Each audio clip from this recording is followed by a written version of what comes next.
E aí, pessoal, tudo bem com vocês? Na aula de hoje vamos dar início ao estudo da biblioteca NumPy, certo? Ela é uma biblioteca que é muito importante, é muito utilizada para fazer processamento com vetores grandes aí, com grandes quantidades de dados. Ela possui muitas vantagens se a gente for comparar com o processamento comum realizado em vetores. E aí, como a gente vai trabalhar com dados mais na frente, é importante aprender pelo menos as características básicas dessa biblioteca, certo? Então, ele é um dos pacotes mais importantes para processamento numérico em Python. Tem uma série de funções prontas aí para fazer processamento numérico, a parte de álgebra, muitos cálculos matemáticos. Faz isso com uma eficiência muito maior do que se a gente fosse fazer utilizando estruturas de repetição ou fazendo os cálculos na mão mesmo, né? Então, alguns recursos do NumPy. NDArray, que é um array multidimensional eficaz que oferece operações aritméticas rápidas. Nós vamos já ver como é que funciona o NDArray. Funções aritméticas para operações rápidas em arrays, sem que seja necessário escrever laços. Então, só isso aqui de evitar que você tenha que escrever laços, estruturas de repetição, isso já é uma vantagem grande, pois otimiza muito a nossa aplicação. Ferramentas para ler e escrever dados de array em disco e trabalhar com arquivos mapeados na memória. Recursos para álgebra linear, geração de números aleatórios e transformadas de Fourier. Então, tem muitas operações matemáticas já implementadas dentro da própria biblioteca para a gente utilizar. API C para conectar o NumPy a bibliotecas escritas em C/C++. Então, também tem muita coisa em C e C++ que é muito útil quando a gente está desenvolvendo nossa aplicação. Então, ele tem uma API pronta já para você conectar diretamente com o NumPy, projetado para ser eficaz em arrays de dados grandes. Você trabalhar com grande quantidade de informação dentro do array. Embora o NumPy não ofereça funcionalidades científicas nem de modelagem, compreender seu funcionamento ajudará a utilizar outras ferramentas como Pandas, que a gente vai utilizar nas aulas mais para frente, né? A gente vai primeiro entender como é que funciona o NumPy e aí depois nós vamos passar para o Pandas, né? Que aí vai ser quando a gente vai poder começar realmente a trabalhar com dados, né? Buscar os dados aí e fazer modelagem com esses dados utilizando as duas bibliotecas, certo? Então vamos ter uma ideia da diferença no desempenho, né? Quando você trabalha com um array normal e quando você trabalha com um ND-array aí, que é o do NumPy, certo? Para utilizar o NumPy, a gente vai ter que importar a biblioteca. No Google Colab, a gente já tem ela aqui pré-configurada, né? Já tem no Google Colab, então você só vai importar para o seu projeto. E aí a gente utiliza aqui o as.np. A gente vai utilizar o np sempre que a gente for utilizar alguma função da biblioteca NumPy, certo? Então a gente vai colocar o np e o nome da funçãozinha que a gente está utilizando da nossa biblioteca NumPy. Então aqui eu estou criando dois arrays, né? Um utilizando a biblioteca NumPy e o outro um array normal, certo? Então aqui o array np, que é o do NumPy, né? Coloquei aqui o np.arange, é uma variação da biblioteca range que a gente já conhece no Python, né? Então é uma variação utilizada no NumPy com os elementos aí que a gente vai utilizar, certo? Com 1 milhão de elementos aqui, né? E aqui abaixo, lista. Vou criar uma lista também, um range aí, com a mesma quantidade de elementos, certo? E aí, o que a gente vai fazer é uma operaçãozinha simples para verificar a diferença de desempenho do array normal para o array com NumPy, certo? Então, primeiro, a gente vai multiplicar cada sequência, né, do nosso arrayzinho lá do NP por 2. Cada elementozinho lá do nosso array vai ser multiplicado por 2. E aí vamos ver o tempo que vai levar para ele fazer esse processamento, certo? Aqui abaixo a gente já consegue ver a saída, né? Ele disse que usou aí o usuário 13,9 milissegundos, sistema 3 milissegundos, total 16,9 milissegundos, e aí o tempo total de processamento foi 20,1 milissegundos, para ele fazer essa multiplicação por 2 por todos esses elementos aqui presentes no nosso array. Isso utilizando o NumPy, certo? E aqui abaixo fiz a mesma coisa, só que para o nosso vetor, certo? Também observando o tempo que foi necessário para ele fazer a multiplicação por 2 em todos os elementos do nosso vetor, da nossa lista de elementos, né? Então, fiz a multiplicação aqui usando uma estrutura de repetição, certo? Nesse caso aqui, foi necessária a estrutura de repetição para percorrer todos os elementos da lista, né? Percebam que aqui, no exemplo anterior, a gente não precisou disso. Ele faz de uma maneira direta, né? Então, isso aqui já é uma otimização bem grande da aplicação. Então, aqui a gente utilizou uma estrutura de repetição, um for, para percorrer todos os elementos, né? Elementos x na lista, e aí para cada x ele vai multiplicando por 2. E aqui percebam a diferença gritante aqui que a gente teve, né? Enquanto aqui a gente levou 20,1 milissegundos para realizar a operação, aqui foram necessários 958 milissegundos para fazer o mesmo cálculo, certo? Então aí você vê uma diferença bem grande, né, do tempo de processamento. E aí, como é dito, né, tem alguns livros, os algoritmos que utilizam NumPy são de 10 a 100 vezes mais rápidos do que os algoritmos convencionais, né? Então, quando você utiliza o NumPy, se você aprender a utilizar a biblioteca, você pode otimizar bastante a sua aplicação, caso ela envolva aí processamento com vetores, cálculos matemáticos utilizando vetores, certo? Então, a gente vai aprender o básico dela para justamente otimizar as nossas aplicações. O ND-Array, que é o nosso array multidimensional para conjunto de dados grandes em Python.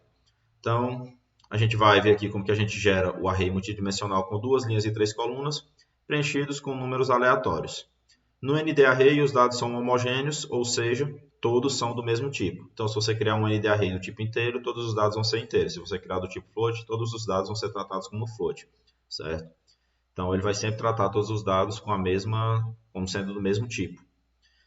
Então, criar aqui o meu data, né, meu conjunto de dados, meu arrayzinho, np, né, do NumPy, ponto random, que vai ser de números aleatórios, ponto o randn, para gerar aqui os nossos números aleatórios aí com as dimensões, né, 2 linhas e 3 colunas, certo?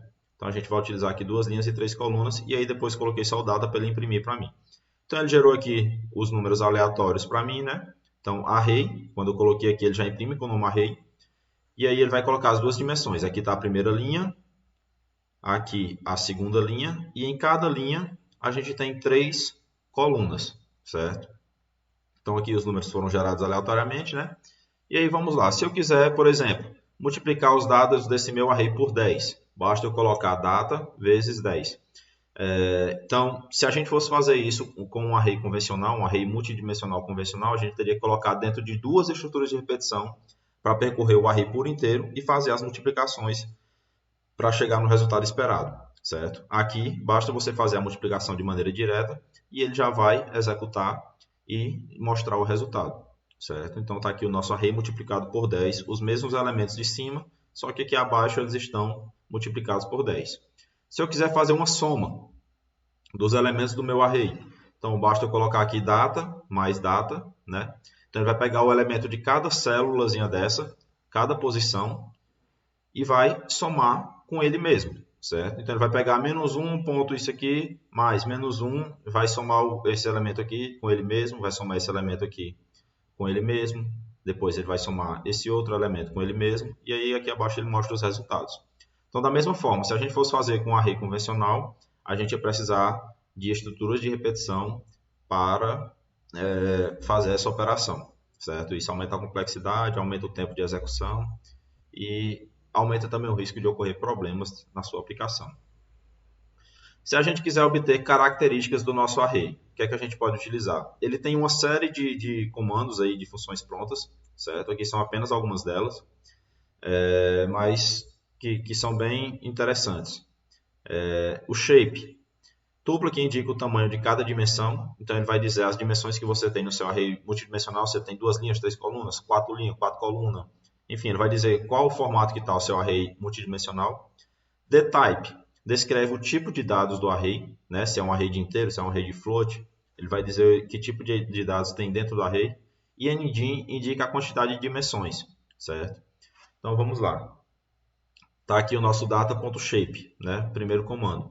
Então eu peguei esse mesmo vetor, esse mesmo array aqui que a gente tinha criado anteriormente, e aí mandei o comando shape, né? E aí ele disse para mim que a gente tem 2 linhas e 3 colunas, que é realmente o que a gente tem aqui, né? 2 linhas e 3 colunas.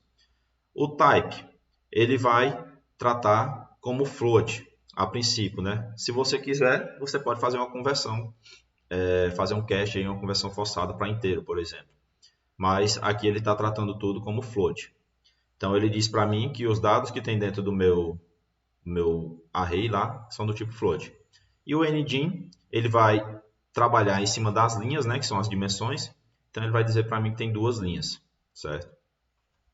Convertendo listas em ND-arrays. É possível a gente converter uma lista de dados em um ND-array, em um array multidimensional. Do mesmo modo, se a gente tiver uma lista aninhada, né, com várias listas dentro dela, ele vai criar esse meu arrayzinho multidimensional, sendo que para cada lista que tenha dentro da outra, ele vai criar lá uma nova dimensão no nosso array, certo? Então a gente tem aqui lista 1, a listazinha normal, criada da mesma forma que a gente já criou nas outras aulas. Aqui os números 5, 3, 9.2, 6 e 0. E aí eu criei um objetozinho aqui, uma variável array, np.array, né, fazer a conversão, recebe lista 1. Então eu vou passar aqui dentro esses elementos aqui, e aí ele já vai converter para array e guardar dentro dessa minha variávelzinha aqui, desse meu objeto. E aí depois ele imprime para mim.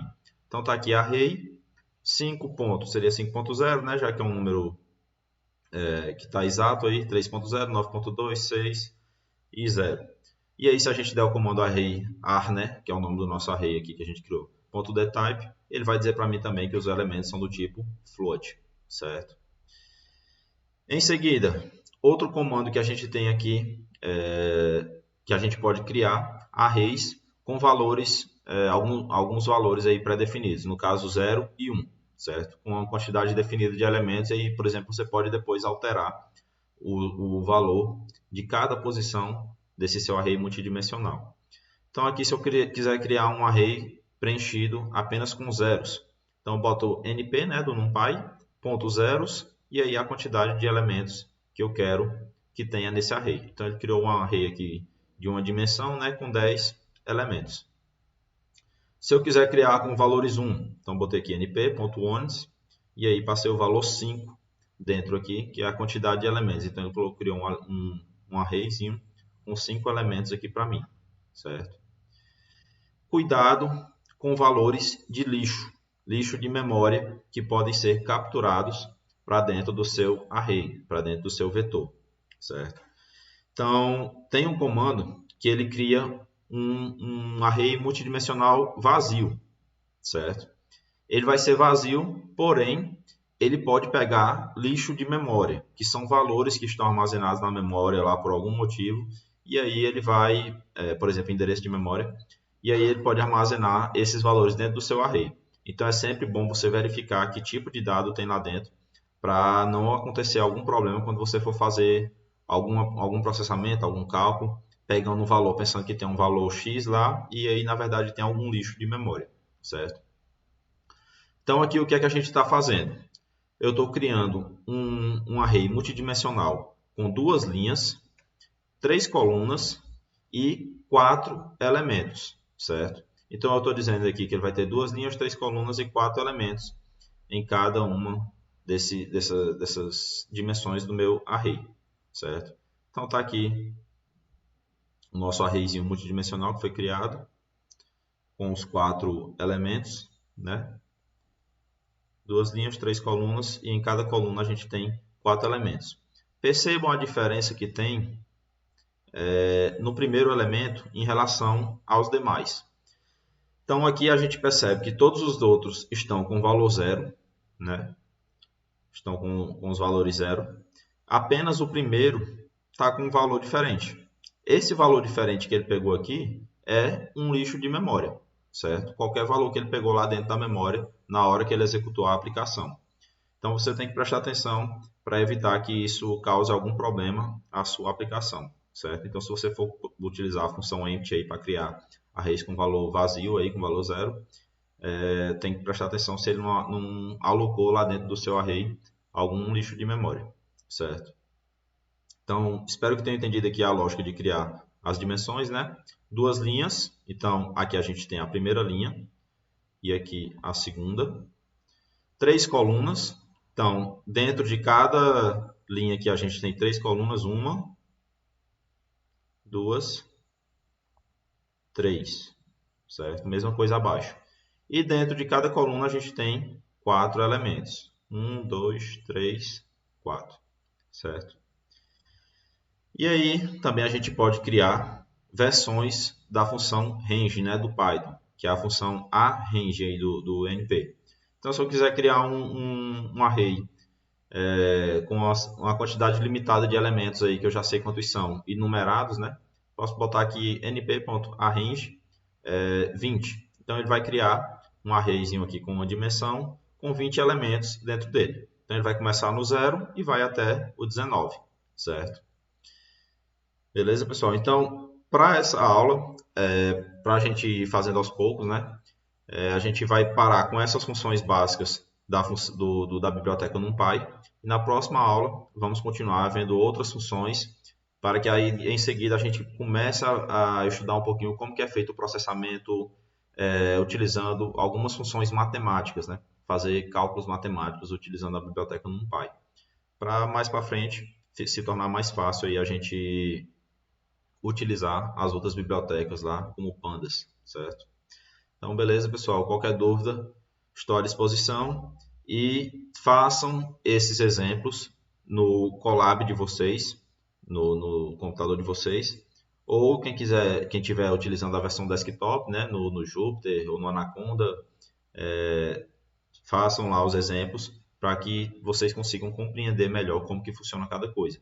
E aí vocês podem fazer alterações e aí tiver alguma dúvida, vai mandando para mim, beleza? Então um abraço a todos aí, bons estudos.